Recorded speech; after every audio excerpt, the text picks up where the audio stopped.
Good morning, Mississauga. Today in the Daily News, we have a special guest talking about privacy on Facebook and gave us all the details of how teenagers use privacy settings. Good morning, Zoe. Good morning. It's a pleasure to be here. Now just give me a minute to get set up. All right. Zoe's going to be talking about how adolescents these days sometimes don't realize how important privacy really is and how easy it is for strangers to find your information. So, I heard you did a survey on Facebook privacy.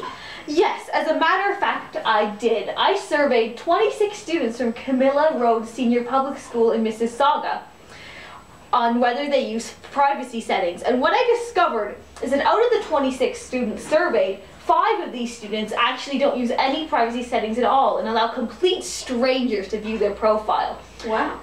Now, if we view this as a pie graph, it's easy to see that it's a large percentage of students that are failing to utilize these important settings. Wow, that's a bit scary. Yes, it is. And if we look at this as a percentage, it turns out that 19% of students are not using privacy settings. That's almost 1/5 of the students surveyed. It's very interesting. Now, I've heard that when a young adult goes to get a job, their possible employer can actually check what they're posting on Facebook. Is that true?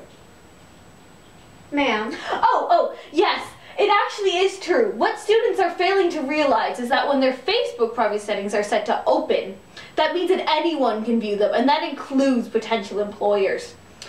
Now, out of the students I surveyed, it turns out that the vast majority of students actually believe that it is unfair for employers to be able to view their Facebook profiles. But what these students need to realize is that all they need to do is turn those privacy settings right back on. That is a very interesting statistic. It's time for the Daily News Update. So Zoe, do you have any final words? Just remember, it only takes 3 clicks to protect yourself and your future. Now it's back to Stan for the daily weather forecast.